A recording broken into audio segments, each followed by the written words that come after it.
বিসমিল্লাহির রহমানির রহিম। নতুন একটা ভিডিও নিয়ে চলে আসলাম আপনাদের সামনে। আমি আজকে কচুরলতি রান্না করছি মাছ দিয়ে। প্রথমে পেঁয়াজ দিলাম, তেল দিয়ে একটু ভেজে নেব। একটু কালারটা চেঞ্জ হলে আমি মশলাগুলো একটু কষায় নিয়ে আমি কচুরলতিগুলো মাছ দিয়ে রান্না করে নেব। এই তো এখানে বাটা মশলা, আদা রসুন কাঁচামরিচ দিয়ে দিলাম, একটু হলুদ, একটু মরিচ, তেজপাতা দিয়ে সুন্দর করে কষায় নিচ্ছি। এখন কষায় নিয়ে আমি মাছগুলো দিয়ে দিচ্ছি। মাছগুলো দিয়ে নাড়াচাড়া করে আমি কচুরলতিগুলো দিয়ে দেবো।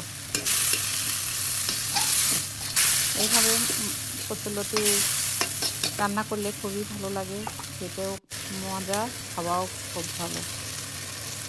মাছ মাংস খাওয়ার চেয়ে যদি রেগুলার কচুরলতি খাওয়া যায় তাহলে তার কোনো অভাব হবে না।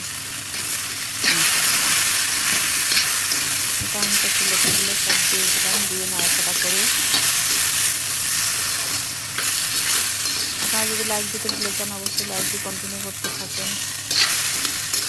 ফেসবুক থেকে দেখলে ফলো করবেন, ইউটিউব থেকে দেখলে অবশ্যই সাবস্ক্রাইব করবেন।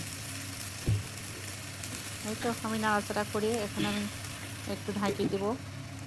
2-3 মিনিটের জন্য ঢেকে দিতে হবে। এটা আবার নিচে লেগে যাওয়ার ভয় থাকে। এই কড়াইতে রান্না করা আমার খুবই সমস্যা হয়, চট করে পুড়ে যায়। দেখুন চারিদিকে পুড়ে গেছে। একটু জোরে জাল দিলেই এরকম পুড়ে যায়। মাছগুলো ভেঙে দিয়ে কচুরলতিটা রান্না করে নিতে হবে।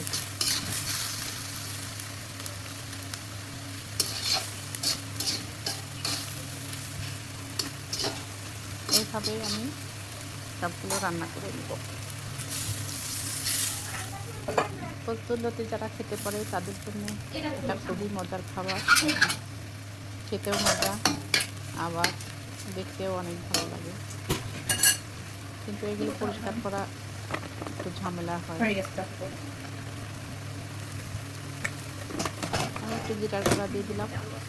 এটাও অতিরিক্ত মশলা হয় না, এখানে এলাচ, দারচিনি এগুলো কিছুই লাগবে না। বাটা দিলেও হয়, না দিলেও হয়, কোনো সমস্যা নেই। এটা একটু আস্তে জাল দিয়ে বারবার দিয়ে 2-3 মিনিটের জন্য ঢেকে দিয়ে রান্না করতে হবে।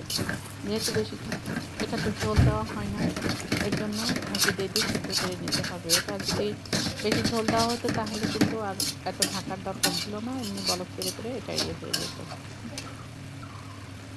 এটা বেশি ঝোল হলে খেতে ভালো লাগবে না, এটা শুকনা শুকনাই খেতে হয়। আমি পানিটা শুকাই গেলে আমি এটা নামাই